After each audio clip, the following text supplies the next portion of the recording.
Students, so we were discussing our third module and ഞാൻ അതിൻ്റെ link നിങ്ങൾക്ക് description ബോക്സിൽ ഇടാം. നമ്മുടെ തേർഡ് മൊഡ്യൂളിൻ്റെ ഫസ്റ്റ് പാർട്ട് 1 to 5 ക്വസ്റ്റ്യൻസ് അവിടെ ഡിസ്കസ് ചെയ്തു. അതുപോലെ നമ്മൾ മൊഡ്യൂൾസ് 1, 2 അതുപോലെ 4ഉം ഡിസ്കസ് ചെയ്ത് കഴിഞ്ഞിരുന്നു. ഓക്കെ, അതിൻ്റെ ഞാൻ ലിങ്ക്സ് ഡിസ്ക്രിപ്ഷൻ ബോക്സിൽ ഇട്ടിട്ടുണ്ട്. അപ്പോൾ എല്ലാവരും അത് കണ്ടു നോക്കുക. ഇനി നമുക്ക് ബാക്കിയുള്ള പോർഷൻസ് കണ്ടിന്യൂ ചെയ്യാം. What are the major classification of A project? 6th question അതായിരുന്നു, പ്രൊജക്റ്റിൻ്റെ ക്ലാസിഫിക്കേഷൻ. അപ്പോൾ ലാസ്റ്റിൽ നമ്മൾ കണ്ടത് what are the characteristics of A project ആണ്. പ്രൊജക്റ്റ് എന്താണോ അതിൻ്റെ ക്യാരക്ടറിസ്റ്റിക്സ് വരെ നമ്മൾ ഡിസ്കസ് ചെയ്തു. ഇനി എങ്ങനെയൊക്കെ നമുക്ക് പ്രൊജക്റ്റിനെ ക്ലാസിഫൈ ചെയ്യാം? അപ്പോൾ പ്രൊജക്റ്റിൻ്റെ രീതികൾക്കനുസരിച്ച് നമുക്ക് പല ക്ലാസിഫിക്കേഷൻസ് ആണ് ഇവിടെ ഉള്ളത്. അതിൽ ഫസ്റ്റ് ക്ലാസിഫിക്കേഷൻ നമുക്ക് തന്നത് ലിറ്റിൽ ആൻഡ് മയർലെസ്സിൻ്റെ ക്ലാസിഫിക്കേഷനാണ്. Little and Mirrlees. He has classified the project into quantifiable and non quantifiable. Quantifiable and non quantifiable. Quantifiable എന്ന് പറയുമ്പോൾ എന്തായിരിക്കും? നമുക്കൊരു ക്വാണ്ടിറ്റി ബേസ് മെഷർ ചെയ്യാൻ പറ്റുന്ന ഒരു പ്രൊജക്റ്റാണ് ഈ quantifiable. If it is not, it is qualifiable. But quantifiable projects are projects in which a reasonable quantitative assessment of the benefit can be made.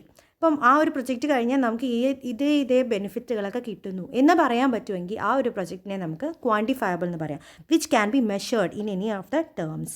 ഇപ്പം ഒരു പവർ ജനറേഷൻ, ഇപ്പം നമ്മളൊരു ഡാം കൺസ്ട്രക്ട് ചെയ്യുന്നു. ഡാം കൺസ്ട്രക്ഷൻ ഒരു പ്രൊജക്റ്റാണ്. അപ്പോൾ അതിൻ്റെ hydro electricity project അതിനകത്ത് ചെയ്തു എന്ന് വെച്ചോ. ഹൈഡ്രോ ഇലക്ട്രിസിറ്റി പ്രൊജക്റ്റ് എന്ന് പറഞ്ഞാൽ നമ്മളതിൽ നിന്ന് വെള്ളത്തിൽ നിന്ന്, ആ ഡാമിൽ നിന്ന് വരുന്ന വെള്ളത്തിൽ നിന്ന് കറണ്ട് ഉണ്ടാക്കുക. അപ്പോൾ എത്ര യൂണിറ്റ് കറണ്ട് ഉണ്ടാക്കി എന്ന് നമുക്കൊരു റിസൾട്ട് ഉണ്ട് അല്ലേ? ആ റിസൾട്ടായിട്ട് നമുക്ക് മെഷർ ചെയ്യാം. അങ്ങനെ ഉണ്ടാക്കുന്ന അല്ലെങ്കിൽ അങ്ങനെ ചെയ്യുന്ന ഒരു പ്രൊജക്റ്റിനെ നമുക്ക് ക്വാണ്ടിഫയബിൾ പ്രൊജക്റ്റ് എന്ന് പറയാം. We can measure it in any of the terms. Power generation, then industrial development, ഇത്ര യൂണിറ്റ് ഓഫ് പ്രൊഡക്ട്സ് ഉണ്ടാക്കി, അല്ലെങ്കിൽ മിനറൽ ഡെവലപ്മെൻറ്റ്, ഇത്ര മിനറൽ നമ്മൾ എക്സ്കവേറ്റ് ചെയ്തു എന്നൊക്കെ നമുക്ക് എടുക്കാൻ പറ്റുന്നതിന് നമുക്ക് ക്വാണ്ടിഫയബിൾ പ്രൊജക്റ്റ് എന്ന് പറയാം. എന്നാൽ ക്വാളിഫയബിൾ പ്രൊജക്റ്റ് എന്ന് പറയുമ്പോൾ എന്തായിരിക്കും? ഇങ്ങനെ ക്വാണ്ടിറ്റേറ്റീവ് ബേസിൽ നമുക്കൊന്നും ചെയ്യാൻ പറ്റുന്നില്ല. ഇപ്പം ഹെൽത്ത് കെയറിലും എഡ്യൂക്കേഷനിലും ഡിഫൻസിലും ഒക്കെ ചെയ്യുന്ന നമ്മളെ ആക്ടിവിറ്റീസ്. ഇപ്പോൾ ഡിഫൻസിലൊക്കെ നമ്മൾ പല രീതിയിലുള്ള പ്രൊജക്ട്സ് കൊണ്ടുവരുന്നുണ്ട്. ഇപ്പോൾ ഒരു റാഫേൽ ജെറ്റ് നമ്മൾ വാങ്ങുകയാണ് അല്ലേ? ഡിഫൻസ് റിലേറ്റഡ് ആയിട്ടുള്ളൊരു മിസൈൽ ജെറ്റാണ്. അപ്പോൾ അത് വാങ്ങി അത് ഇത്ര പേരെ കൊന്നു അല്ലെങ്കിൽ ഇത്ര ആൾക്കാരെ പ്രൊട്ടക്റ്റ് ചെയ്തു എന്നൊക്കെ നമുക്ക് പറയാൻ പറ്റുമോ? ഇല്ല.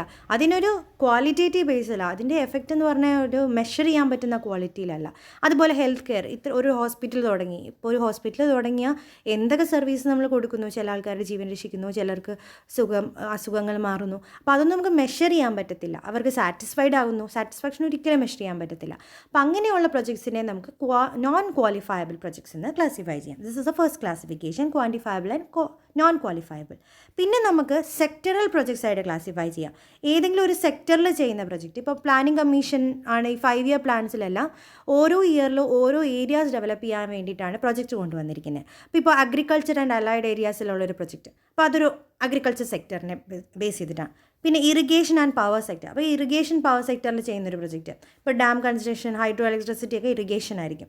Then transport and communication sector, transport related ആയിട്ടുള്ള പ്രൊജക്ട്സ് ഒക്കെ അവിടെ ചെയ്യാം. അതിലാണ് ഒരു മെട്രോ പ്രൊജക്റ്റൊക്കെ ട്രാൻസ്പോർട്ട് റിലേറ്റഡ് ആയിട്ട് വരും. പിന്നെ industry and mining sector, mining എന്തെങ്കിലും ആക്ടിവിറ്റീസ്, എന്തെങ്കിലും പ്രൊജക്റ്റ്, ഡ്രില്ലിംഗ് ഓപ്പറേഷൻസ് തുടങ്ങുമെങ്കിൽ അത് മൈനിങ് കാറ്റഗറിയിൽ പോകുന്നു. ദെൻ സോഷ്യൽ സർവീസ് സെക്ടർ, ഹോസ്പിറ്റൽസിൽ എന്തെങ്കിലും പുതിയ ക്യാമ്പയിൻസ് തുടങ്ങുന്നു, അതൊരു പ്രൊജക്റ്റായിട്ട് തുടങ്ങുന്നെങ്കിൽ അത് സോഷ്യൽ സർവീസ് സെക്ടറായിട്ട് മാറും. അങ്ങനെ സെക്ടർ വൈസ് നമുക്ക് പ്രൊജക്റ്റിനെ ക്ലാസിഫൈ ചെയ്യാം. പിന്നെ ഇങ്ങനെ ടെക്നോ എക്കണോമിക് പ്രൊജക്റ്റുകളുണ്ടാവും. ടെക്നോ എക്കണോമിക് പ്രൊജക്റ്റ് എന്ന് പറഞ്ഞാൽ നമ്മുടെ ടെക്നോ എക്കണോമിക് സിറ്റുവേഷനെ ബേസ് ചെയ്തിട്ട് അതിന് നമുക്ക് 3 ക്ലാസിഫിക്കേഷനാണ് വരുന്നത് ടെക്നോ എക്കണോമിക്കിൽ തന്നെ. Factor intensity oriented, causation oriented and magnitude oriented. Factor intensity oriented എന്ന് പറഞ്ഞാൽ നമുക്ക് ചിലപ്പോൾ നമ്മുടെ ഒരു പ്രൊജക്റ്റ് ക്യാപിറ്റൽ ഓറിയൻറ്റഡ് ആവാം, ചിലപ്പോൾ അത് റോ മെറ്റീരിയൽ അല്ലെങ്കിൽ ലേബർ ഓറിയൻറ്റഡ് ആവാം. ക്യാപിറ്റൽ ഓറിയൻറ്റഡ് എന്ന് പറഞ്ഞാൽ കൂടുതൽ ക്യാഷ് ഇൻവോൾവ് ചെയ്യുന്ന പ്രൊജക്റ്റ് ഐഡിയ. ക്യാപിറ്റലിന് പകരം ലേബർ ഇൻറ്റൻസീവ് ആണെങ്കിലോ കൂടുതൽ ലേബേഴ്സ് ഇൻവോൾവ് ചെയ്യുന്നുണ്ട്. അപ്പോൾ നമ്മുടെ ടെക്നോളജി ചിലയിടത്ത് ക്യാപിറ്റലാണ്, ചിലയിടത്ത് ലേബറാണ്. അപ്പോൾ അതിനെ ബേസ് ചെയ്ത് നമുക്ക് പ്രൊജക്റ്റിനെ ക്ലാസിഫൈ ചെയ്യാം. Labour, that is factor intensity oriented classification. പിന്നെ കോസേഷൻ ഓറിയൻറ്റഡ് ക്ലാസിഫിക്കേഷൻ ആവാം. ഒരു പ്രൊജക്റ്റിന് കാരണം അതിന് കോസസ് കാരണം ഉണ്ടാകുന്ന ഒരു project, that is raw material based project ഒക്കെ ഇല്ലേ? ചില പ്രൊഡക്റ്റ് റോ മെറ്റീരിയൽസിൻ്റെ അവൈലബിലിറ്റി ഇല്ലാത്തതും ഉള്ളതും കൊണ്ട് നമ്മൾ പ്രൊജക്റ്റുകൾ മുന്നോട്ട് കൊണ്ടുപോകുക. ഒരു കാരണം കൊണ്ടുണ്ടാവുന്ന ഒരു പ്രൊജക്റ്റ്, അതിനെയാണ് കോസേഷൻ ഓറിയൻറ്റഡ് പ്രൊജക്ട്സ് എന്ന് പറയുക. മെയിൻലി റോ മെറ്റീരിയലിൻ്റെ അവൈലബിലിറ്റി അല്ലെങ്കിൽ സ്കില്ലിൻ്റെ അവൈലബിലിറ്റി, ഇൻപുട്ട് അവൈലബിലിറ്റി ഒക്കെയാണ് ഡോമിനൻറ്റ് റീസൺ. ഒരു പ്രൊജക്റ്റിൻ്റെ സ്റ്റാർട്ട് ചെയ്യാനുള്ള ഡോമിനൻറ്റ് റീസൺ എങ്കിൽ അതിനെ നമുക്ക് causation oriented classification of project എന്ന് പറയാം. ഇപ്പോൾ ഒരു റോ മെറ്റീരിയൽ ഒരു സ്ഥലത്തുണ്ട്. ഇപ്പം ആലപ്പുഴ എന്ന് പറയുമ്പോൾ ഇവിടെ കൂടുതലും കയറിൻ്റെ കമ്പനികളാണ് കാണുക. അപ്പം നമ്മളൊരു പുതിയ പ്രൊജക്റ്റ് ഏർപ്പെടുമ്പോൾ നമ്മളുടെ ഇവിടെയുള്ള മെയിനായിട്ട് ഏതാ കയറാണ്. അപ്പോൾ കയറിൻ്റെ മേലെ ഒരു പ്രൊജക്റ്റ് ചെയ്യുക. So it will be a causation oriented classification. Okay, raw material based ആണ്. ഇനി മാഗ്നിറ്റ്യൂഡ് ഓറിയൻറ്റഡ് ക്ലാസിഫിക്കേഷനാണ്. മാഗ്നിറ്റ്യൂഡ് ഓറിയൻറ്റഡ് എന്ന് പറഞ്ഞാൽ നമ്മൾ തുടങ്ങുന്ന പ്രൊജക്റ്റിൻ്റെ ഇൻവെസ്റ്റ്മെൻറ്റ് ഒരു ലാർജ് സ്കെയിലാണോ, മീഡിയം സ്കെയിലാണോ, അതോ സ്മോൾ സ്കെയിലാണോ, നമ്മൾ എത്രത്തോളം പൈസ ഇൻവെസ്റ്റ് ചെയ്യുന്നുണ്ട്, സ്മോൾ ആണോ, ലാർജ് ആയിട്ടാണോ, അതോ മീഡിയം ആയിട്ടാണോ, അതിനെ ബേസ് ചെയ്ത് നമുക്ക് പ്രൊജക്റ്റിനെ ക്ലാസിഫൈ ചെയ്യാം. ചെറുതാണെങ്കിൽ small scale magnitude oriented classification ആയിരിക്കും. അപ്പോൾ അങ്ങനെ മാഗ്നിറ്റ്യൂഡ് ഓഫ് ഇൻവെസ്റ്റ്മെൻറ്റ് ബേസ് ചെയ്തിട്ട് നമുക്ക് പ്രൊജക്റ്റിനെ ക്ലാസിഫൈ ചെയ്യാം. That is large scale, medium or small scale project. അപ്പോൾ ഇതാണ് ആദ്യത്തെ കുറച്ച് classification. First qualifiable and quantifiable, then sectoral, techno എക്കണോമിക്കിൽ തന്നെ factor intensity oriented, causation oriented and magnitude oriented. Factor intensity തന്നെ ക്യാപിറ്റൽ ഇൻറ്റൻസീവും ആവാം, ലേബർ ഇൻറ്റൻസീവും ആവാം. ഇനിയും ഉണ്ട് classification. If we can classify the projects on the base of urgency. നമ്മുടെ പ്രൊജക്റ്റ് എത്ര നേരം കൊണ്ട് ചെയ്ത് തീർക്കണം അതിനെ ബേസ് ചെയ്ത്, അർജൻസി ബേസ് ചെയ്തിട്ട് നമുക്ക് normal projects, crash projects, disaster projects 3 രീതി ക്ലാസിഫൈ ചെയ്യാം. നോർമൽ എന്ന് പറയുമ്പോൾ അത് ഇംപ്ലിമെൻറ്റ് ചെയ്യാൻ അഡ്വക്കേറ്റ് സമയമൊക്കെ എടുക്കാം. പതുക്കെ കൊണ്ടുവന്നാൽ മതി, അല്ലെങ്കിൽ പതുക്കെ തുടങ്ങുന്ന ഒരു പ്രൊജക്റ്റിനെ നമുക്ക് നോർമൽ പ്രൊജക്ട്സ് എന്ന് പറയാം. അപ്പോൾ അതിന് കൂടുതൽ കോസ്റ്റ് ഓഫ് ക്യാപിറ്റൽ വരുന്നില്ല, നമ്മൾ ടൈം എടുത്താണ് ചെയ്യുന്നത്. അത് അങ്ങനെയുള്ളതിനെ നോർമൽ പ്രൊജക്റ്റ് എന്ന് പറയും. ക്രാഷ് പ്രൊജക്റ്റ് എന്ന് പറഞ്ഞാൽ നമുക്ക് പെട്ടെന്ന് ചെയ്യേണ്ട, അഡീഷണൽ കോസ്റ്റ് ഇട്ട് വേഗം ചെയ്യുന്ന ചില പ്രൊജക്റ്റുകളുണ്ടാവും. ഇപ്പോൾ കോൺട്രാക്ടേഴ്സും വെൻഡേഴ്സും ഒക്കെ പെട്ടെന്ന് കൺസ്ട്രക്ഷൻ കംപ്ലീറ്റ് ചെയ്യാൻ വേണ്ടിയിട്ട് കൂടുതൽ ഇൻവെസ്റ്റ്മെൻറ്റ്, എക്സ്ട്രാ പൈസ ഇറക്കിയിട്ട് ചെയ്യും. അതിനെയാണ് ക്രാഷ് പ്രൊജക്ട്സ് എന്ന് പറയാം. മൂന്നാമത്താണ് ഡിസാസ്റ്റർ പ്രൊജക്ട്സ്. ഡിസാസ്റ്റർ പ്രൊജക്ട്സ് എന്ന് പറഞ്ഞാൽ നമ്മൾ കോസ്റ്റ് ശ്രദ്ധിക്കണേ ഇല്ല, ലിമിറ്റഡ് ടൈമിൽ നമുക്ക് അതിൻ്റെ റിസൾട്ട് വേണം. ഇപ്പം കോവിഡിൻ്റെ വാക്സിൻ കണ്ടുപിടിക്കുന്ന ഒരു ഡിസാസ്റ്റർ പ്രൊജക്റ്റ് പോലെയായിരുന്നു. അതൊരു ക്രാഷ് പ്രൊജക്ട്സ് പോലുമല്ല. പെട്ടെന്ന് within few days of few weeks നമുക്ക് അതിൻ്റെ റിസൾട്ട്സ് വേണം. അപ്പോൾ അതിന് എത്രത്തോളം ഇൻവെസ്റ്റ് ചെയ്യുന്നു അതൊന്നും അവർ ശ്രദ്ധിക്കുന്നില്ല. ഹൈ ക്യാപിറ്റൽ ഇൻവെസ്റ്റ്മെൻ്റ് ആയിരിക്കും കൊടുക്കുക, പക്ഷേ പ്രൊജക്റ്റ് ടൈം ഏറ്റവും കുറച്ച് ചെയ്യുന്നത്. അങ്ങനെയുള്ള അർജൻസി ബേസ് ചെയ്യുന്ന പ്രൊജക്ട്സ് ക്ലാസിഫിക്കേഷനാണ് normal, crash and disaster projects. പിന്നെ ഒരു ക്ലാസിഫിക്കേഷനുണ്ട്, ഫിനാൻഷ്യൽ ഇൻസ്റ്റിറ്റ്യൂഷൻ ക്ലാസിഫിക്കേഷൻ. നമ്മുടെ ഫിനാൻഷ്യൽ ഇൻസ്റ്റിറ്റ്യൂഷനെ ബേസ് ചെയ്തിട്ടാണ്. ഇപ്പോൾ ഓൾ ഇന്ത്യയുടെയും സ്റ്റേറ്റിൻ്റെ ഫിനാൻഷ്യൽ ഇൻസ്റ്റിറ്റ്യൂഷൻസ് കൊടുക്കുന്നുണ്ടാവും അല്ലേ. ഒരു പ്രൊജക്റ്റിനെ ക്ലാസിഫൈ ചെയ്യും, അതിൻ്റെ ഏജും എക്സ്പീരിയൻസും, എന്തിനാ പ്രൊജക്റ്റ് ചെയ്യണേ അതിനെയൊക്കെ ബേസ് ചെയ്തിട്ട്. അപ്പോൾ എന്തിനാ നമ്മളൊരു പ്രൊജക്റ്റ് മുന്നോട്ട് കൊണ്ടുപോകുന്നതിനെ ബേസ് ചെയ്തിട്ട് നമ്മുടെ ഫിനാൻഷ്യൽ ഇൻസ്റ്റിറ്റ്യൂഷൻസ് 2 രീതിയിലാണ് ക്ലാസിഫൈ ചെയ്യുന്നത്, പ്രോഫിറ്റ് ഓറിയൻറ്റഡും സർവീസ് ഓറിയൻറ്റഡും. പ്രോഫിറ്റ് ഓറിയൻറ്റഡ് എന്ന് പറയുമ്പോൾ ആ പ്രൊജക്റ്റ് എന്തിനാ, കൂടുതൽ ബെനിഫിറ്റ് ഉണ്ടാക്കാൻ വേണ്ടി ആ പ്രൊജക്റ്റ് ചെയ്തിട്ട് അതിൽ നിന്ന് പിന്നെ റീപ്പ് ചെയ്യാൻ വേണ്ടിയിട്ടുള്ള പ്രൊജക്റ്റ്. ഫോർ എക്സാമ്പിൾ ഒരു പുതിയ പ്രൊജക്റ്റ് വരുന്നു, new project, then expansion project, then modernisation, diversification projects, ഇതെല്ലാം ഒരു പ്രോഫിറ്റ് ഓറിയൻറ്റഡാണ്. ഇപ്പോൾ ഒരു ടോള്, നിങ്ങളെല്ലാം റോഡിൽ കൂടി പോകുമ്പോൾ ടോൾ അടയ്ക്കാറുണ്ട്. അപ്പോൾ ആ ബ്രിഡ്ജ് കൺസ്ട്രക്ഷൻ, ആ റോഡ് കൺസ്ട്രക്ഷൻ ചെയ്തിട്ട് അവർ ടോള് വാങ്ങുന്നുണ്ട്. അപ്പോൾ ഈ ഒരു കൺസെപ്റ്റ് എന്തിനാണ്, അതൊരു പ്രോഫിറ്റ് ഓറിയൻറ്റഡ് പ്രൊജക്റ്റ് ആയിരുന്നു ആ ഒരു ബ്രിഡ്ജ് അല്ലെങ്കിൽ ആ ഒരു road. Because they are getting revenue out of that. കുറേ നാൾ കൊണ്ട് അവർ ഇൻവെസ്റ്റ് ചെയ്ത പൈസ അവർ തിരിച്ചെടുക്കുവാണ്. അങ്ങനെ പ്രോഫിറ്റ് ഓറിയൻറ്റഡ് ആവാം. അങ്ങനെ നമുക്ക് ഫിനാൻഷ്യൽ ഇൻസ്റ്റിറ്റ്യൂഷൻ ക്ലാസിഫൈ ചെയ്യുന്നുണ്ട് നമ്മുടെ പ്രൊജക്റ്റിനെ. അതുപോലെ സർവീസ് ഓറിയൻറ്റഡ് ആയിട്ടും ക്ലാസിഫൈ ചെയ്യും. സർവീസ് ഓറിയൻറ്റഡ് എന്ന് വെച്ചാൽ നമ്മുടെ സൊസൈറ്റിയുടെ വെൽഫെയറിന് വേണ്ടി, അല്ലെങ്കിൽ റിസർച്ച് ആൻഡ് ഡെവലപ്മെൻറ്റിന് വേണ്ടി, എഡ്യൂക്കേഷന് വേണ്ടിയിട്ടൊക്കെ ചില പ്രൊജക്ട്സുകൾ തുടങ്ങാറുണ്ട്. ഇപ്പം നമ്മുടെ യൂണിവേഴ്സിറ്റി തന്നെ മൂക്ക് എന്ന് പറഞ്ഞിട്ടൊരു കോഴ്സ് സ്റ്റാർട്ട് ചെയ്തിട്ടുണ്ട്. അതൊരു എഡ്യൂക്കേഷണൽ പ്രൊജക്റ്റാണ്. ഓക്കെ, അതുകൊണ്ട് കൂടുതൽ ബെനിഫിറ്റൊന്നും നമുക്ക് ഗെയിൻ ചെയ്യാനില്ല. ഓക്കെ, ചെറിയ മാർജിൻ മാത്രമേ യൂണിവേഴ്സിറ്റി കിട്ടുന്നുള്ളൂ. അപ്പോൾ അങ്ങനെ ഒരു പ്രൊജക്ട്സൊക്കെ സർവീസ് അല്ലെങ്കിൽ എഡ്യൂക്കേഷൻ ഓറിയൻറ്റഡ് വരുന്നതുകൊണ്ട് it will be included in the service oriented based project classification. പിന്നെ ലാസ്റ്റ് ക്ലാസിഫിക്കേഷനാണ് നീഡ് ബേസ്ഡ് പ്രൊജക്റ്റ്. ഒരു ആവശ്യത്തിനനുസരിച്ച് തുടങ്ങുന്ന പ്രൊജക്റ്റ്. ചില പ്രൊജക്റ്റുകൾ നമുക്ക് എന്തെങ്കിലും ഒരു പർപ്പസ് ഉണ്ടാവും, ആ പർപ്പസിനെ മീറ്റ് ചെയ്യാൻ വേണ്ടിയിട്ടായിരിക്കും ആ പ്രൊജക്റ്റ് തുടങ്ങുന്നത്. അതിനെയാണ് നീഡ് ബേസ്ഡ് എന്ന് പറയുക. Expansion project, diversification project, replacement, modernisation, rehabilitation project, ഇതെല്ലാം നീഡ് ബേസ്ഡാണ്. ഇപ്പോൾ ഒരു കലാമിറ്റി വന്നിട്ട് ഇടുക്കിയിലെ സ്ഥലങ്ങളെല്ലാം കുറേ സ്ഥലങ്ങൾക്ക് ബുദ്ധിമുട്ടുണ്ടായിരുന്നു. അവിടെയൊക്കെ ഈ ഫ്ലഡ് അതുപോലെ ഉരുൾപൊട്ടലൊക്കെ വരുമ്പോൾ, അപ്പോൾ അവിടെ ഒരു റീഹാബിറ്റേഷൻ ചെയ്യണം അല്ലേ. റീഹാബിറ്റേഷൻ എന്ന് പറയുമ്പോൾ അവരെ പുനരുത്ഥാനം എന്ന് പറയത്തില്ലേ. അപ്പോൾ അത് ചെയ്യാൻ വേണ്ടിയിട്ട് എന്താ, അവിടെ ഒരു റീഹാബിലിറ്റേഷൻ സെൻ്ററാണ് തുടങ്ങുന്നത്, അല്ലെങ്കിൽ റീഹാബിലിറ്റേഷൻ പ്രൊജക്റ്റിലേക്ക് ഇൻവോൾവ് ചെയ്യണം, വീടുകളൊക്കെ പണിഞ്ഞു കൊടുക്കുന്നത്. അപ്പോൾ അങ്ങനെയുള്ളൊരു പ്രൊജക്റ്റിനെ നമുക്ക് നീഡ് ബേസ്ഡ് പ്രൊജക്ട്സ് എന്ന് പറയാം. Okay, so these are the major classification of project. First classification is quantifiable and non quantifiable. Qualifiable എന്ന് പറയാം. ദെൻ സെക്ടറൽ, ടെക്നോ എക്കണോമിക്കിൽ തന്നെ ഫാക്ടർ ഇൻറ്റൻസിറ്റി, അതിൽ തന്നെ capital and labour intensity, then causation oriented raw മെറ്റീരിയൽസിനെ base ചെയ്തിട്ട്, magnitude oriented ഇൻവെസ്റ്റ്മെൻറ്റിനെ base ചെയ്തിട്ട്, പിന്നെ based on the urgency, normal, crash and disaster, financial institution based ആണെങ്കിൽ profit and service and need based. അപ്പോൾ totally നമ്മൾ പറഞ്ഞിരിക്കുന്ന ഒരു 7 ഏഴെണ്ണത്തിനുള്ളിൽ തന്നെ വേറെയുണ്ട്. Quantifiable 1, second non quantifiable, third sectoral, fourth techno economic, fifth need of urgency, sixth financial institution and last 7th വണ്ണാണ് need based. അപ്പോൾ ഈ 7 ക്ലാസിഫിക്കേഷൻ ഉണ്ടെന്നും ഇതിനുള്ളിലുള്ളത് ഈ പേരുകൾ നിങ്ങൾ എന്തായാലും പഠിക്കുക, ബാക്കി ഉള്ളിലുള്ളത് നിങ്ങളുടെ വേർഡ്സിൽ എഴുതുക. So this is a major classification of project. ഇതൊരു ഇമ്പോർട്ടൻറ്റ് ക്വസ്റ്റൻ ആണ്. നിങ്ങൾക്ക് ഏതെങ്കിലും ചിലപ്പോൾ ഇതിനെ മുഴുവനായിട്ട് എഴുതാൻ ചോദിച്ചില്ലെങ്കിൽ what is meant by crash project, അല്ലെങ്കിൽ what is a factor intensity oriented project, ഇങ്ങനെയൊക്കെ ചോദിക്കാം. ക്വാണ്ടിഫയബിൾ പ്രൊജക്റ്റ് എന്താ, ഇങ്ങനെയൊക്കെ നിങ്ങൾക്ക് ക്വസ്റ്റ്യൻ ചോദിക്കാം. ഇനി ഒരു പ്രൊജക്റ്റ് മാനേജ്മെൻറ്റ് എന്താണ്, അതിൻ്റെ മേജർ ഫേസസ് എന്താണ്, ഇതാണ് അടുത്ത ക്വസ്റ്റ്യൻ ആയിട്ട് വരുന്നത്. What are the phases of project management? Project എന്താണെന്ന് നമ്മൾ പറഞ്ഞു. ഒരു കോംപ്ലെക്സ് ഒരു കാര്യങ്ങൾ നമ്മൾ ചെയ്യാൻ പോകുന്ന നോൺ റൂട്ടീൻ ആക്ടിവിറ്റീസിന് എത്രത്തോളം റിസോഴ്സസ് വേണം, ഏത് സമയത്തിനുള്ളിൽ ചെയ്തു തീർക്കും എന്നെല്ലാം കാണിക്കുന്ന ഒരു ബ്ലൂ പ്രിൻറ്റിനെ നമ്മൾ പ്രൊജക്റ്റ് എന്ന് പറയും. അപ്പോൾ ഈ പ്രൊജക്റ്റ് ഒരു ഡിലേ ഇല്ലാതെ ആ പറഞ്ഞ സമയത്തിനുള്ളിൽ ചെയ്ത് തീർക്കണം, അതുപോലെ കോസ്റ്റും കുറയ്ക്കണം. ഇതെല്ലാം നമ്മുടെ ഉദ്ദേശമാണ് ഒരു പ്രൊജക്റ്റ് മുന്നോട്ട് പോകുമ്പോൾ. അപ്പോൾ അതിനു വേണ്ടി നല്ലൊരു പ്രോപ്പർ മാനേജ്മെൻറ്റ് ഉണ്ടായിരിക്കണം. ഓക്കെ, അതിനെയാണ് നമ്മൾ പ്രൊജക്റ്റ് മാനേജ്മെൻറ്റ് എന്ന് പറയുക.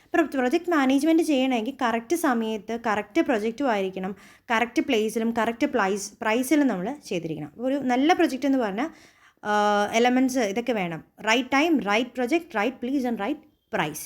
എന്നാൽ മാത്രമേ പ്രൊജക്റ്റ് സക്സസ്ഫുൾ ആകത്തുള്ളൂ. അപ്പോൾ അതിനെ നമുക്ക് പല ഫേസസ് ആയിട്ട് പ്രൊജക്റ്റ് മാനേജ്മെൻറ്റിന് നമ്മൾ എന്തൊക്കെ ഫേസസിലൂടെ അല്ലെങ്കിൽ എന്തൊക്കെ സ്റ്റേജസിലൂടെ പോകുന്നു എന്ന് പറഞ്ഞാൽ, ആദ്യം നമ്മൾ നല്ലൊരു പ്രൊജക്റ്റ് വേണം, അല്ലേ, ഒരു റൈറ്റ് പ്രൊജക്റ്റ് വേണം. അതിന് വേണ്ടി നമ്മൾ പ്രൊജക്റ്റ് ഐഡൻറ്റിഫിക്കേഷൻ നടത്തണം. That is the first one, project identification. So it is concerned with the purpose of location of the possible opportunities for investment. നമ്മൾ എവിടെയാണ് ഈ പ്രൊജക്റ്റ് ഐഡിയ കൊടുക്കാൻ പോകുന്നത്, ഏത് സ്ഥലം, എന്ത് സൈറ്റ്, സോ ലൊക്കേഷൻ എന്താണ്, സൈറ്റ് എന്താണ് പ്രൊജക്റ്റ്, ഇതെല്ലാം തീരുമാനം എടുക്കുക, ഐഡൻറ്റിഫൈ ചെയ്യാം. അതിനുശേഷം നമുക്ക് കുറച്ച് ഐഡിയാസിൽ നിന്ന് ജനറേറ്റ് ചെയ്യാം. നമുക്ക് കുറച്ച് ഐഡിയാസ് ഉണ്ടാവും എന്ത് പ്രൊജക്റ്റ് ചെയ്യണമെന്നുള്ള കുറേ ഐഡിയ, പല ആൾക്കാരിൽ നിന്ന് കിട്ടിയ ഐഡിയാസിൽ നിന്ന് നമ്മളൊരു പ്രൊജക്റ്റ് സെലക്ട് ചെയ്യുന്നു. ഇനി പ്രൊജക്റ്റ് ഫോർമുലേഷൻ ചെയ്യണം. ഈ ഐഡിയാസിനെ നമ്മളൊരു കോൺക്രീറ്റ് പ്രൊജക്റ്റ് എന്ന ഫോമിലാക്കണം, ഒരു ഡ്രാഫ്റ്റ് ഉണ്ടാക്കണം. ഈ പ്രൊജക്റ്റ് എങ്ങനെയാണ്, അതിൻ്റെ വയബിലിറ്റീസ് എന്താണ്, അതിൻ്റെ ഫീസിബിലിറ്റി എന്താണെന്ന് നമ്മൾ മനസ്സിലാക്കി ഒരു പ്രൊജക്റ്റ് റിപ്പോർട്ട് തയ്യാറാക്കും. അതിനെയാണ് പ്രൊജക്റ്റ് ഫോർമുലേഷൻ എന്ന് പറഞ്ഞാൽ, ഫോർമുലേറ്റ് ചെയ്യുകയാണ്. പിന്നെ പ്രൊജക്റ്റ് അപ്രൈസ് ചെയ്യണം എന്ന് പറഞ്ഞാൽ നമ്മൾ ഈ പ്രൊജക്റ്റിനെ അസസ്മെൻറ്റ് നടത്തുന്നു. പല രീതിയിലുള്ള assessment, financial, then management, techno economy, അങ്ങനെയുള്ള പല രീതിയിലുള്ള അസസ്മെൻറ്റ് നടത്തും. പല ആംഗിൾസിലൂടെ നമ്മൾ അസസ് ചെയ്തിട്ട് ഈ പ്രൊജക്റ്റിന് നമുക്ക് എത്രത്തോളം കോസ്റ്റ് ഇൻവോൾവ് ആവുന്നുണ്ട്, എത്രത്തോളം ബെനിഫിറ്റ് ഇതിൽ നിന്ന് ഡിറൈവ് ആവുന്നുണ്ട് എന്ന് നമ്മൾ ഐഡൻറ്റിഫൈ ചെയ്യുന്നു. എന്നിട്ട് നമ്മളിത് വാലുവേറ്റ് ചെയ്യും. പല രീതിയിലുള്ള അനാലിസിസ് ഉപയോഗിച്ചിരുന്നു, കുറേ മാർക്കറ്റിംഗ് അനാലിസിസ് ടൂൾസും ടെക്നിക്കൽ വേരിയബിൾസും എക്കണോമിക് വേരിയബിൾസും ഒക്കെ ഉപയോഗിച്ച് നമ്മളിതിനെ മെഷർ ചെയ്യും. ഓക്കെ, മെഷർ ചെയ്ത് കഴിഞ്ഞിട്ട് പിന്നെ ചെയ്യുന്ന 4th സ്റ്റെപ്പാണ് പ്രൊജക്റ്റ് സെലക്ഷൻ. എന്നിട്ട് ഇപ്പം പ്രൊജക്റ്റ് സെലക്ഷൻ വരെ എത്തുമ്പോൾ ഇത് ഒറ്റൊരു സിംഗിൾ സാധനത്തിനെയല്ല നമ്മൾ ഐഡൻറ്റിഫൈ ചെയ്ത് ഫോർമുലേറ്റ് ചെയ്ത് വെക്കുന്നത്. 2-3 ഓൾട്ടർനേറ്റീവ്സ് ഉണ്ടാവും. ആ ഓൾട്ടർനേറ്റീവ്സിൽ നിന്ന് ഏറ്റവും ബെസ്റ്റ് വൺ നമ്മൾ സെലക്ട് ചെയ്യും. ബെസ്റ്റ് പ്രൊജക്റ്റിനെ ആയിരിക്കും നമ്മൾ റാഷണലി സെലക്ട് ചെയ്യുക. എന്നിട്ട് ഈ പ്രൊജക്റ്റ് ഇംപ്ലിമെൻറ്റ് ചെയ്യും. എന്ന് വെച്ചാൽ നമുക്കിപ്പോൾ ഒരു ഡ്രാഫ്റ്റ് മാത്രമേ ഉള്ളൂ, കയ്യിലൊരു ഊഹാഭൂഹം മാത്രമേ ഉള്ളൂ. അതിനെ നമ്മളെടുത്ത് റിയാലിറ്റിയിൽ കൊടുക്കും. എന്ന് വെച്ചാൽ we are doing that project completely. Budget ഒക്കെ കൊടുത്ത് within the budget resources we are starting the project. Then project management, അതോടെ ആ ഒരു പ്രൊജക്റ്റ് ഇംപ്ലിമെൻറ്റഡ് ആയി. ഇനി ആ പ്രൊജക്റ്റിനെ മുന്നോട്ട് നല്ല സ്മൂത്ത് ആയിട്ട് കൊണ്ടുവരാം. അതിനെന്താ വേണ്ടത്, നല്ല രീതിയിൽ പ്ലാനിങ്. നിങ്ങൾ മാനേജ്മെൻറ്റ് ഫംഗ്ഷൻസ് പഠിച്ചിട്ടുണ്ട്, ഇപ്പോൾ OSDCC, അതിനകത്തുള്ള planning, organising, staffing, directing, controlling, budgeting, ഈ എല്ലാ ആക്ടിവിറ്റീസും ചെയ്ത് നമ്മുടെ പ്രൊജക്റ്റ് സ്മൂത്ത് ആയിട്ട് റൺ ചെയ്യുന്നു. So this is called the project management phases. First we are identifying, then formulating, appraisal, selection, implementation and management. Very important ആയിട്ടുള്ള question ആണ്, what are the phases of project management? Project identification, project formulation, project appraisal, project selection, project implementation and finally project management, in which all kind of management function like planning, organizing, staffing, directing, then coordinating, controlling, budgeting, everything are seen. Okay, അങ്ങനെ നമ്മുടെ project പ്രോപ്പറായിട്ട് പോകും. So this is the phases. അപ്പോൾ ഇതാണ് നമ്മളുടെ 7th question ആയിട്ട് വരുന്നത്. 8th question is what is project identification and what are its importance. നമ്മളിപ്പോൾ പ്രൊജക്റ്റ് മാനേജ്മെൻറ്റിലെ ഫസ്റ്റ് സ്റ്റെപ്പ് പറഞ്ഞാണ് പ്രൊജക്റ്റ് ഐഡൻറ്റിഫിക്കേഷൻ. ഈ പ്രൊജക്റ്റ് ഐഡൻറ്റിഫിക്കേഷൻ എന്ന് പറഞ്ഞാൽ എന്താണ്, അതുപോലെ അതിൻ്റെ ഇമ്പോർട്ടൻസ് എന്താണ്, ഒരു ഓർഗനൈസേഷൻ്റെ തുടക്കം അല്ലെങ്കിൽ ഒരു എൻ്റർപ്രൈസ് തുടങ്ങുമ്പോൾ ഏറ്റവും മെയിൻ സ്റ്റെപ്പാണ് പ്രൊജക്റ്റ് ഐഡൻറ്റിഫിക്കേഷൻ. അപ്പോൾ ഐഡൻറ്റിഫിക്കേഷനിൽ നമ്മൾ ചെയ്യുന്നതെന്ന് പറഞ്ഞാൽ നമ്മൾ ഏത് പ്രൊഡക്റ്റ് വേണം, ഈ പ്രൊജക്റ്റിനുള്ള ഓപ്പർച്യൂണിറ്റീസ് എന്താ, എവിടെ നമ്മൾ ഇൻവെസ്റ്റ് ചെയ്യണം, ഇതൊക്കെ തീരുമാനിക്കുന്നതിനെയാണ് നമ്മൾ പ്രൊജക്റ്റ് ഐഡൻറ്റിഫിക്കേഷൻ എന്ന് പറയാം. ഓക്കെ, നമ്മൾ പല ഇൻവെസ്റ്റ്മെൻറ്റ് ഓപ്പർച്യൂണിറ്റീസിനെ ഒന്ന് ചെക്ക് ചെയ്യും. അപ്പോൾ അതിന് രണ്ട് രീതിയിലാണ്, രണ്ട് ആസ്പെക്ട്സ് ആണ് നമ്മൾ കൺസിഡർ ചെയ്യുന്ന പ്രൊജക്റ്റ് ഐഡൻറ്റിഫിക്കേഷനിൽ. അതാണ് project opportunities and project characteristics. നമ്മുടെ പ്രൊജക്റ്റിനുണ്ടാകുന്ന ഓപ്പർച്യൂണിറ്റീസ് എന്താണ്? പല രീതിയിലുള്ള ഓപ്പർച്യൂണിറ്റി ഉണ്ട് ഒരു പ്രൊജക്റ്റിന്. Additive opportunity, complementary opportunity, breakthrough opportunity, ABC opportunities എന്ന് പറയും. ഒരു പ്രൊജക്റ്റിന് ABC ഓപ്പർച്യൂണിറ്റീസ് ഉണ്ട്. A means additive opportunity. Additive opportunity എന്ന് പറഞ്ഞാൽ these opportunities do not involve any changes to the existing state of affairs. Additive ആണ്, നമ്മൾ കുറച്ച് റിസ്ക് ആ ഓൺട്രപ്രണർ എടുക്കേണ്ടി വരുന്നുള്ളൂ. ആ ഒരു കേസിൽ ഉള്ള റിസോഴ്സസ് വെച്ചിട്ട് എക്സിസ്റ്റിംഗ് ക്യാരക്ടറിനെ തന്നെ മുന്നോട്ട് കൊണ്ടുപോകുന്നത്, അങ്ങനത്തെ ഓപ്പർച്യൂണിറ്റി അഡിറ്റീവ് ഓപ്പർച്യൂണിറ്റി എന്ന് പറയും. പിന്നെ കോംപ്ലിമെൻ്ററി ഓപ്പർച്യൂണിറ്റീസ് ഉണ്ട് ഒരു പ്രൊജക്റ്റിന്. ഒരു പുതിയ പ്രൊജക്റ്റ് കൊണ്ടുവരുമ്പോൾ നമ്മുടെ പഴയതിന് ചെറിയ ചെറിയ വ്യത്യാസങ്ങൾ വരുന്നു. അങ്ങനെയുള്ളതിന് നമ്മൾ കോംപ്ലിമെൻ്ററി ഓപ്പർച്യൂണിറ്റീസ് എന്ന് പറയും. പിന്നെ ബ്രേക്ക് ത്രൂ ഓപ്പർച്യൂണിറ്റീസ് ഉണ്ട്. എന്ന് വെച്ചാൽ നമ്മൾ പഴയ കൺസെപ്റ്റ് മുഴുവൻ കളഞ്ഞിട്ട് പുതിയതായിട്ട് ഒരു ബ്രേക്ക് ത്രൂ ആയിട്ട് കൊണ്ടുവരുന്നു. ഓക്കെ, അതുകൊണ്ട് തന്നെ ഇതിൽ മൂന്നും കൂടെ നോക്കിയാൽ ഏറ്റവും കൂടുതൽ റിസ്കി ബ്രേക്ക് ത്രൂ ഓപ്പർച്യൂണിറ്റീസിനായിരിക്കും. പക്ഷേ അതായിരിക്കും ഏറ്റവും കൂടുതൽ ബെനിഫിറ്റ്സ് ഉണ്ടാക്കുന്നത്. അപ്പോൾ പ്രൊജക്റ്റ് ഐഡൻറ്റിഫിക്കേഷനിൽ രണ്ട് ആസ്പെക്ട്സ് ആണുള്ളത്. First we want to identify what are the project opportunity. Additive opportunities ആണോ നമ്മുടെ പ്രൊജക്റ്റിന്, അതോ കോംപ്ലിമെൻ്ററി ആണോ, ബ്രേക്ക് ത്രൂ ആണോ? So we will classify these, അല്ലെങ്കിൽ നമ്മൾ ഐഡൻറ്റിഫൈ ചെയ്യുന്നു. Second, we will be having project characteristics. നമ്മുടെ പ്രൊജക്റ്റിൻ്റെ ബേസിക് ക്യാരക്ടറിസ്റ്റിക്സ് നോക്കും. പല രീതിയിലുള്ള ക്യാരക്ടറിസ്റ്റിക്സ് ഉണ്ട്. Input, output and socio benefit characteristics ഉണ്ട് പ്രൊജക്റ്റിന്. ഇൻപുട്ട് എന്ന് പറഞ്ഞാൽ എന്താ, ഒരു പ്രൊജക്റ്റിൻ്റെ അതിൻ്റെ raw material, energy, man power, finance, അതൊക്കെയാണ് ഇൻപുട്ട്. അപ്പോൾ ആ പ്രൊജക്റ്റിന് എന്തൊക്കെ ആവശ്യമുണ്ടെന്ന് നമ്മൾ ആദ്യം കളക്ട് ചെയ്യുന്നു. പ്രൊജക്റ്റ് ഐഡൻറ്റിഫൈ ചെയ്യുക, എന്ത് റോ മെറ്റീരിയലാണ് വേണ്ടത്, എത്ര എനർജി വേണം, എത്ര ലേബർ വേണം, എത്ര ഫിനാൻസ് വേണം, ഇതെല്ലാം നമ്മൾ കളക്ട് ചെയ്യും, ഇൻപുട്ട്. ഇനി ഔട്ട്പുട്ടായിട്ട് ഇതിൻ്റെ റിസൾട്ട്, നമ്മൾ ഈ ഇൻപുട്ട്സൊക്കെ കൊടുത്തു കഴിയുമ്പോൾ നമുക്ക് എന്തൊക്കെ ബെനിഫിറ്റ് കിട്ടുന്നുണ്ട്. Broad spectrum, qualitative, quantitative benefits ഉണ്ടാവും ഒരു പ്രൊജക്റ്റിന്. നമുക്ക് ഇൻകം എന്ന കൺസെപ്റ്റിലും സാറ്റിസ്ഫാക്ഷൻ എന്ന കൺസെപ്റ്റിലും രണ്ട് രീതി, അല്ലെങ്കിൽ സോഷ്യൽ ബെനിഫിറ്റ് എന്ന കൺസെപ്റ്റിലൊക്കെ ഇതിന് ഒരു റിസൾട്ട് ഉണ്ട്. അപ്പോൾ അത് നമ്മൾ ഐഡൻറ്റിഫൈ ചെയ്യുന്നു. And third, social cost benefit analysis. സൊസൈറ്റിക്കുണ്ടായ കോസ്റ്റ് ബെനിഫിറ്റ് അനാലിസിസ് നമ്മൾ നടത്തും. സൊസൈറ്റിക്ക് അത് നല്ലതാണോ, നമ്മൾ ഈ ചെയ്യുന്ന പ്രൊജക്റ്റ് കൊണ്ട് നല്ലതാണോ ഉണ്ടാകുന്നത്, ദോഷമാണോ ഉണ്ടാകുന്നത്.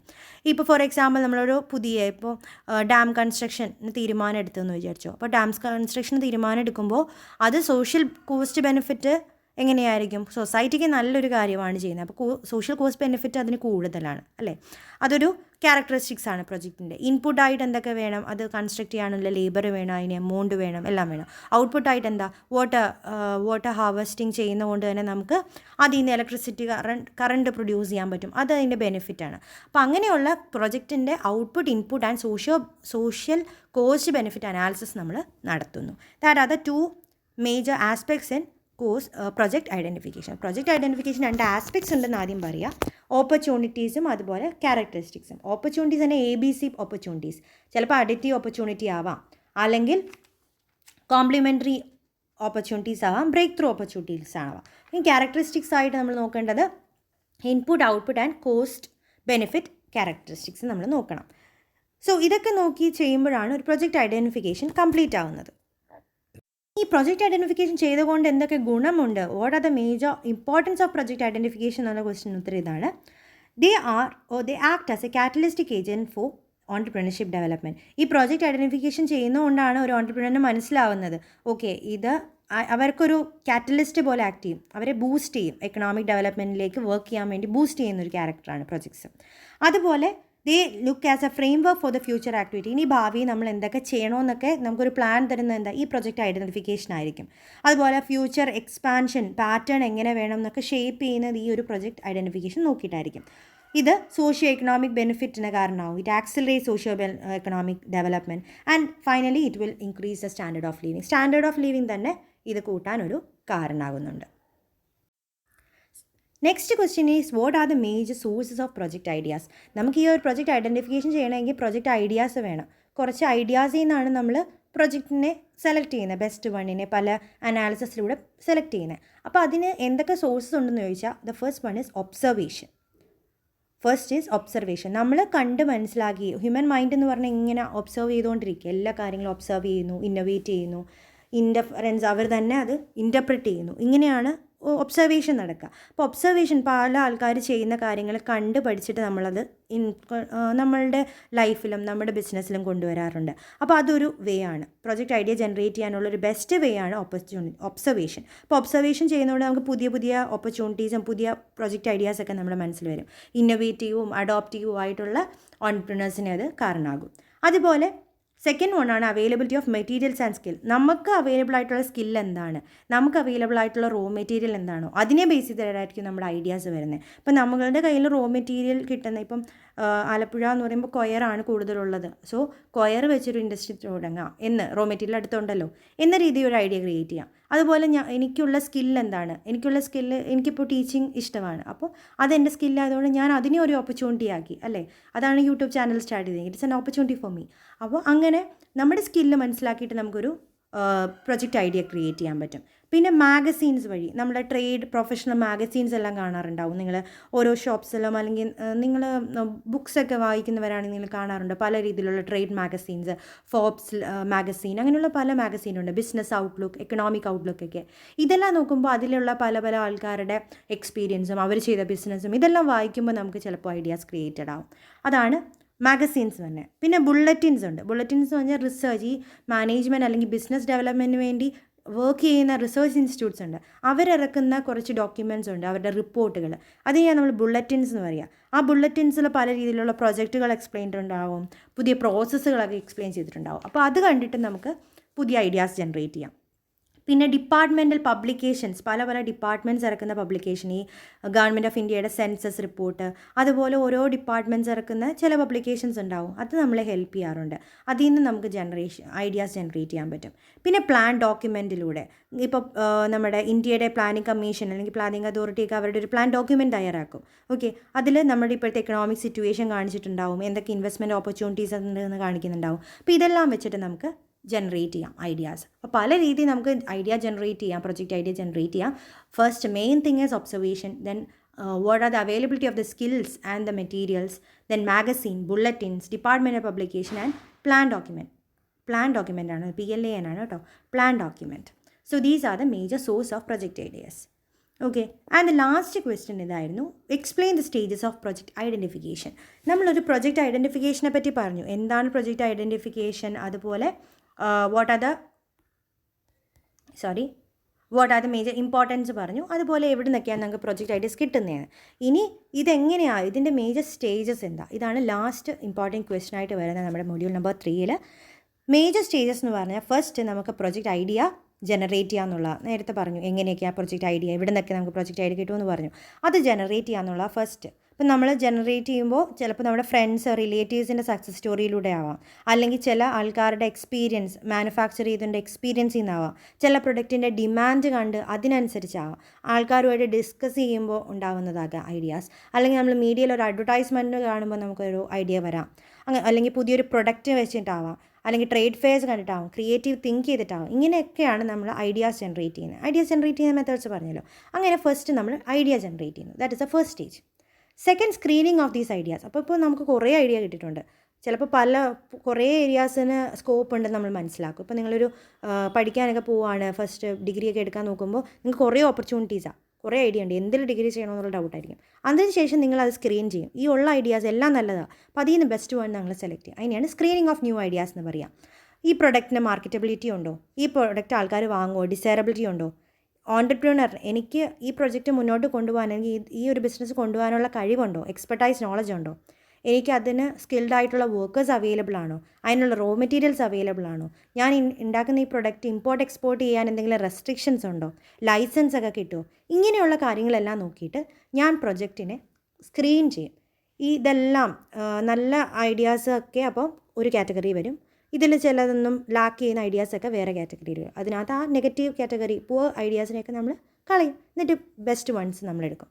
എന്നിട്ട് നമ്മൾ പ്രൊജക്റ്റിൻ്റെ ക്യാരക്ടറിസ്റ്റിക്സ് ഐഡൻറ്റിഫൈ ചെയ്യും. That is A third step, identification of project characteristics.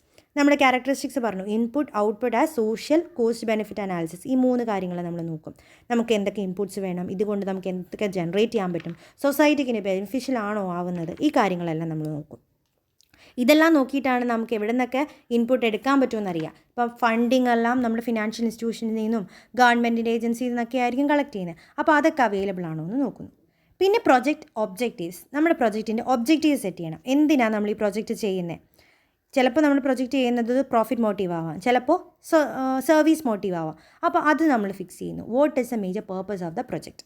അപ്പോൾ what the project is expecting to achieve. ഒരു ടൈം പീരീഡ് കഴിയുമ്പോൾ എന്താ നമ്മൾ ഇതിൽ നിന്ന് പ്രതീക്ഷിക്കുന്നത്, കോസ്റ്റ് സ്ട്രക്ചർ ഓഫ് ദ പ്രൊജക്റ്റും ഏതൊക്കെ രീതിയിലാണ് നമ്മൾ കോസ്റ്റ് കുറയ്ക്കാൻ പോകുന്നത്, ഈ കാര്യങ്ങളൊക്കെയാണ് നമുക്ക് ഈ പ്രൊജക്റ്റ് ഒബ്ജക്റ്റീവ്സിൽ വരുന്നത്. അപ്പോൾ നമ്മളൊരു സ്പെസിഫിക് ഒബ്ജക്റ്റീവ് ആണോ, നമുക്ക് എപ്പോഴും ഒബ്ജക്റ്റീവ് എങ്ങനെയാണ്, ജനറൽ ആയിരിക്കരുത്, ഒരു സ്പെസിഫിക് ഒബ്ജക്റ്റീവ് ഉണ്ടാവണം. നമുക്കൊരു ലക്ഷ്യം വേണം ഒരു പ്രൊജക്റ്റിന്. അതുപോലെ മെഷറബിൾ ആയിട്ടുള്ള ഒരു ക്വാണ്ടിഫയബിൾ ആണ് ഏറ്റവും ബെസ്റ്റ് പ്രൊജക്റ്റ്. ക്വാണ്ടിഫൈ ചെയ്യാൻ പറ്റുന്ന പ്രൊജക്റ്റിൽ നമുക്ക് കൂടുതൽ ബെനിഫിറ്റ് ഉണ്ടാക്കാൻ പറ്റുമോ. അപ്പോൾ measurable, tangible and verifiable project ആയിരിക്കണം. പിന്നെ റിയലിസ്റ്റിക് ആയിരിക്കണം. നമുക്ക് ഒരു വിഷ്വൽ അല്ലെങ്കിൽ ഒരു റിയൽ കൺസെപ്റ്റിലേക്ക് ഈ പ്രൊജക്റ്റ് ഇടുമ്പോൾ അത് ഫീസിബിൾ ആവണം. അല്ലെങ്കിൽ റിയലിസ്റ്റിക് എന്ന് പറഞ്ഞാൽ അതാ അറ്റൈൻ ചെയ്യാൻ പറ്റുന്ന ഒരു ഒബ്ജക്റ്റീവ് വേണം. അതുപോലെ നമ്മുടെ കമ്പനിയുടെ പോളിസീസിനും പ്ലാൻസിനെയും ഒന്നും എഫക്റ്റ് ചെയ്യാത്ത രീതിയിലായിരിക്കും ആ പ്രൊജക്റ്റ് മുന്നോട്ട് പോകുന്നത്. ഇത്രയും കാര്യങ്ങളാണ് പ്രൊജക്റ്റ് ഒബ്ജക്റ്റീവ്സിൽ നമ്മൾ നോക്കുന്നത്. ഓക്കെ. അതുപോലെ പ്രൊജക്റ്റ് കൺസ്ട്രെയിൻസ് ഉണ്ടാവും. പ്രൊജക്റ്റ് കൺസ്ട്രെയിൻസ് എന്ന് പറഞ്ഞാൽ എന്താ, പ്രൊജക്റ്റിന് തടസ്സമായി നിൽക്കുന്ന കാര്യങ്ങളെ നമ്മൾ കൺസ്ട്രെയിൻസ് എന്ന് പറയുന്നത്. പല രീതിയിലുള്ള കൺസ്ട്രെയിൻസ് ഫേസ് ചെയ്യും ഒരു ഓൺട്രപ്രണർ. ഇൻറ്റേർണലും അതുപോലെ എക്സ്റ്റേണൽ കൺസ്ട്രെയിൻസ് ഫേസ് ചെയ്യും. പക്ഷേ മാനേജ്മെൻറ്റ് സിസ്റ്റം ചില പ്രൊജക്റ്റിന് കുറച്ച് തടസ്സങ്ങളുണ്ടാക്കും. അതിന് കിട്ടാൻ പോകുന്ന ഇൻപുട്ട്, ഔട്ട്പുട്ട്, റിസോഴ്സ്, അതൊക്കെയാണ് ഇൻറ്റേർണൽ കൺസ്ട്രെയിൻസ് എന്ന് പറഞ്ഞാൽ. പിന്നെ ഈ ഓൺട്രപ്രണറിന് ടെക്നിക്കൽ നോളജ് ഇല്ല, ഒരു പ്രൊജക്റ്റ് മുന്നോട്ട് കൊണ്ടുപോകാനുള്ള ടെക്നിക്കൽ നോളജ് ഇല്ല. അതുപോലെ നമ്മളുടെ പറഞ്ഞ ടൈം ആൻഡ് കോസ്റ്റ് ഷെഡ്യൂളിൽ നിൽക്കുന്നില്ല. നമ്മുടെ ഗോൾസ് ആൻഡ് നമ്മുടെ കമ്പനിയുടെ ഒബ്ജക്റ്റീവ്സിനും ഗോൾസിനനുസരിച്ചൊന്നും നിൽക്കുന്നില്ലെങ്കിൽ അതൊക്കെ ഇൻറ്റേർണൽ കൺസ്ട്രെയിൻസാണ്. അതുപോലെ എക്സ്റ്റേണൽ കൺസ്ട്രെയിൻസും ഉണ്ടാവാം. നമ്മൾ തുടങ്ങാൻ പോകുന്ന പ്രൊജക്റ്റിനുള്ള സൈസ് ആൻഡ് ലൊക്കേഷൻ നമ്മുടെ ഇപ്പോഴത്തെ ഫേമിനില്ല. നമ്മളിപ്പോൾ ഒരു എക്സ്പാൻഷൻ പ്രൊജക്റ്റ് ചെയ്യാൻ പോകുന്നു, പക്ഷേ നമ്മുടെ ലൊക്കേഷനിൽ അതിനുള്ള സ്പേസ് ഇല്ല. ലൊക്കേഷൻ എടുക്കുമ്പോൾ തന്നെ നമ്മൾ നോക്കണമെന്ന് ആദ്യം പറഞ്ഞിരുന്നു, എക്സ്പാൻഷനുള്ള ഫെസിലിറ്റി ഉണ്ടോയെന്ന്. അപ്പോൾ കൺസ്ട്രെയിൻ ആയിരിക്കും എപ്പോഴും ലൊക്കേഷന് വേണ്ട സൈസ് ലിമിറ്റേഷൻ ഉണ്ട്. അല്ലെങ്കിൽ ഗവൺമെൻറ് പോളിസി അതിന് പെർമിറ്റ് ചെയ്യുന്നില്ല. നമ്മൾ ചെയ്യാൻ പോകുന്ന പുതിയൊരു പ്രൊജക്റ്റ് എന്തെങ്കിലും ഒരു പൊല്യൂഷൻ കോസ് ചെയ്യുന്നുണ്ട് ചെറിയ രീതിയിൽ, അപ്പോൾ അത് ഗവൺമെൻറ് പോളിസിക്ക് എതിരാവും. അപ്പോൾ അങ്ങനെ അതുപോലെ എക്സ്റ്റേണൽ ഫിനാൻസ് ആവശ്യം വരുന്നുണ്ട്, പക്ഷേ അതിനുള്ള സപ്പോർട്ട് നമുക്ക് കിട്ടുന്നില്ല. അങ്ങനെയുള്ള പല കാരണം കൺസ്ട്രെയിൻസ് ആയിട്ട് വരാം. അപ്പം പ്രൊജക്റ്റ് കൺസ്ട്രെയിൻ ആയിട്ട് ഇൻറ്റേർണൽ അതുപോലെ എക്സ്റ്റേണൽ കൺസ്ട്രെയിൻസ് വരാം. പിന്നെ നമ്മൾ ചെയ്യുന്നത് desk research and techno economic survey. അപ്പോൾ കൺസ്ട്രെയിൻസ് ഒന്നും ഇല്ല എന്നറിഞ്ഞു കഴിഞ്ഞാൽ പിന്നെ നമ്മൾ desk research and techno economic survey നടത്തും. ഡെസ്ക് റിസർച്ച് എന്ന് പറഞ്ഞാൽ നമ്മൾ ഇതുവരെ കണ്ടിട്ടുള്ളതും അതുപോലെ പബ്ലിഷ് ചെയ്തിട്ടുള്ള ജേർണൽസ്, മാഗസീൻ, റിപ്പോർട്ട്സിലൊക്കെ നോക്കും, ഇതുപോലെ ഏതെങ്കിലും പ്രൊജക്റ്റ് പണ്ട് ചെയ്തിട്ടുണ്ടോ. അപ്പോൾ അത് റെഫർ ചെയ്തിട്ട് നമ്മൾ പ്രൊജക്റ്റിലേക്ക് ഇൻകോൾക്കേറ്റ് ചെയ്യും.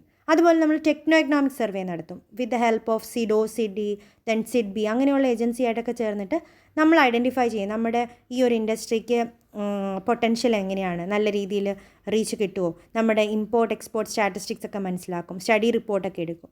ഓക്കെ, അങ്ങനെ കുറച്ച് ഇൻഡസ്ട്രീസിൻ്റെ ഒരു സർവേ നടത്തും. അതിനെ നമ്മൾ desk research and techno economic survey എന്ന് പറയും. ഇതും ഓക്കെയാണെങ്കിൽ പിന്നെ demand based and resource based ഇൻഡസ്ട്രീസിൻ്റെ ഒരു സ്റ്റഡി നടത്തും. ഡിമാൻഡ് ബേസ്ഡ് ഇൻഡസ്ട്രി എന്ന് പറഞ്ഞാൽ നമ്മളുടെ ആവശ്യത്തിനനുസരിച്ച് ഉണ്ടാക്കുന്ന പ്രൊഡക്റ്റ്. റിസോഴ്സ് ബേസ്ഡ് നമുക്ക് എന്ത് പ്രൊഡക്റ്റ് ഉണ്ടോ അതിനനുസരിച്ച്, അല്ലെങ്കിൽ എന്ത് റിസോഴ്സ് ഉണ്ടോ അതിനനുസരിച്ചുള്ള ഇൻഡസ്ട്രി. ഇപ്പോൾ റൈസ് ബ്രാൻ ഓയിൽ ഒക്കെ ഉണ്ടാക്കുന്നത് എപ്പോഴും എവിടെയായിരിക്കും, റൈസ് മിൽസിനടുത്തായിരിക്കും. പോൾട്രി ഫീഡും മിൽസൊക്കെ ഉണ്ടാക്കുന്നത് എങ്ങനെയാണ്, പോൾട്രി ഫാമൊക്കെ ഉള്ളിടത്തായിരിക്കും. ഓക്കെ, അപ്പോൾ അതുപോലെ resource based, demand based resource ഏത് വേണം എന്ന് നമ്മൾ ഡിസൈഡ് ചെയ്യും. അതിനുശേഷം നമ്മുടെ import substitution and export oriented unit നോക്കും. നമ്മൾ കൂടുതൽ ചിലപ്പോൾ നമ്മുടെ കമ്പനിക്ക് കുറേ ഇമ്പോർട്ട് റോ മെറ്റീരിയൽസ് ആവശ്യമുണ്ടാവാം, പുറത്തുനിന്ന് നമ്മൾ ഇമ്പോർട്ട് ചെയ്യേണ്ടതുണ്ടാവും. ചിലപ്പോൾ നമ്മൾ ഉണ്ടാക്കുന്ന പ്രൊഡക്റ്റിന് എക്സ്പോർട്ട് ഡിമാൻഡ് ഉണ്ടാവാം. ഇപ്പം നമുക്ക് കൂടുതൽ എന്താ, ഇമ്പോർട്ട് സബ്സ്റ്റിറ്റ്യൂഷൻ ആണോ അതോ എക്സ്പോർട്ട് ഓറിയൻറ്റഡ് യൂണിറ്റ്സ് ആണോ എന്ന് നമ്മൾ ഐഡൻറ്റിഫൈ ചെയ്യണം. ആൻഡ് ലാസ്റ്റ് നമ്മുടെ പ്രൊഡക്റ്റ് ലൈഫ് സൈക്കിൾ അങ്ങോട്ട് മുന്നോട്ട് പോകാം. അപ്പോൾ കമ്പനിയുടെ പ്രൊജക്റ്റ് ഐഡൻറ്റിഫിക്കേഷൻ കഴിഞ്ഞു, നമുക്ക് പ്രൊജക്റ്റ് അപ്രൂവ്ഡായി. അപ്പോൾ നമ്മുടെ പ്രൊജക്റ്റ് ഐഡൻറ്റിഫിക്കേഷൻ അല്ലെങ്കിൽ പ്രൊജക്റ്റ് ലൈഫ് സൈക്കിളിൽ പോകും. That pre investment stage, construction phase, normalisation stage, ഇങ്ങനെ 3 സ്റ്റേജിലൂടെ നമ്മുടെ പ്രൊജക്റ്റ് മുന്നോട്ട് പോകുന്നു. That is project life cycle. Product life cycle അല്ല, പ്രൊജക്റ്റ് ലൈഫ് സൈക്കിൾ. PLC തന്നെയാണ് ഇവിടെയും പറയുന്നത്. നിങ്ങളുടെ മാനേജ്മെൻറ്റിൽ PLC എന്ന് വെച്ചാൽ പ്രൊഡക്റ്റ് ലൈഫ് സൈക്കിളാണ്. ഓൺടർപ്രണർഷിപ്പിൽ it is project life cycle. അപ്പോൾ ഇനീഷ്യൽ ഫേസിൽ നമ്മൾ മനസ്സിലാക്കും എന്തൊക്കെ ഡിമാൻഡ് എന്നൊക്കെ മനസ്സിലാക്കി അത് ഇൻവെസ്റ്റ് ചെയ്യുന്നതിനെ കൺസ്ട്രക്റ്റീവ് ഫേസ് എന്ന് പറയും. അപ്പോൾ നമ്മൾ ഇൻഫ്രാസ്ട്രക്ചറും പ്ലാന്റ് മെഷീനറി ഒക്കെ ഉണ്ടാക്കുകയായിരിക്കും പ്രൊജക്റ്റിന് വേണ്ടി. അതിനുശേഷം നോർമലൈസേഷൻ ഫേസിൽ നമ്മളൊന്ന് ട്രയൽ റൺ ചെയ്ത് നോക്കും. സെക്കൻഡ് ഫേസ് കഴിഞ്ഞ ഉടനെ ഒന്ന് ട്രയൽ റൺ ചെയ്തിട്ട് എന്തൊക്കെയാണ് പ്രശ്നങ്ങളെന്നൊക്കെ നമ്മൾ നോക്കാം. ഇപ്പോൾ ഗവൺമെൻറ്റിൽ നിന്നാണെങ്കിലും ഫിനാൻഷ്യൽ ഇൻസ്റ്റിറ്റ്യൂഷൻസിൽ നിന്നാണെങ്കിലും ഒക്കെ അപ്രൂവൽ കിട്ടിയിട്ടില്ലെങ്കിൽ അതൊക്കെ കറക്റ്റ് ചെയ്യുന്നത് ഈ ഒരു നോർമലൈസേഷൻ സ്റ്റേജിലായിരിക്കും. So these are the major stages of project identification: generation of project idea, screening of new idea, identification of project characteristics, project objective, project constraint, desk research and techno-economic survey, demand and resource-based industry, import substitution and export-oriented units, and last, project life cycle. So with this, നമ്മളുടെ third module complete ചെയ്തിട്ടുണ്ട്. ഞാൻ 2 ക്ലാസ്സിലായിട്ട് maximum അത് ചുരുക്കിയിട്ടിട്ടുണ്ട്. നിങ്ങൾക്ക് കേൾക്കാൻ സുഖമായിട്ട് maximum 1.5 hours വരത്തുള്ളൂ maximum. അപ്പം ഇതുകൊണ്ട് നമ്മൾ തേർഡ് മൊഡ്യൂൾ കഴിഞ്ഞു. ഇനി 5th മൊഡ്യൂളും കൂടിയുണ്ട്. 5th മൊഡ്യൂളിന് ശേഷം ഞാൻ ക്വസ്റ്റ്യൻസ് മാത്രമായിട്ടൊരു വീഡിയോ ഇടാം. അങ്ങനെ ഒരു റിക്വസ്റ്റ് വന്നുകൊണ്ടാണ് ക്വസ്റ്റ്യൻസ് മാത്രം ഇൻക്ലൂഡ് ചെയ്തിട്ടൊരു വീഡിയോ ഇടാം. അപ്പം അതിൽ ആ ക്വസ്റ്റ്യൻസ് എല്ലാം നിങ്ങൾ പഠിച്ചിട്ട് പോവുക before exam. Okay, so all the best and watch the previous lectures also. ഇതിന് മുമ്പുള്ള വീഡിയോസൊക്കെ കാണുക. എന്തെങ്കിലും എന്തെങ്കിലും ഡൗട്ട്സ് ഉണ്ട് അല്ലെങ്കിൽ എന്തെങ്കിലും ക്വറീസ് ഉണ്ടെങ്കിലൊക്കെ നിങ്ങൾക്ക് ആ കമൻറ്റ് ബോക്സിൽ ഇടാം. ഏതെങ്കിലും പോർഷൻ മനസ്സിലായില്ല അത് എടുത്തു തരണമെന്നൊക്കെ ഉണ്ടെങ്കിൽ നിങ്ങൾക്ക് അതൊക്കെ കമൻറ്റ് ബോക്സിലിടാം. Okay, so all the best for exam and thank you for watching.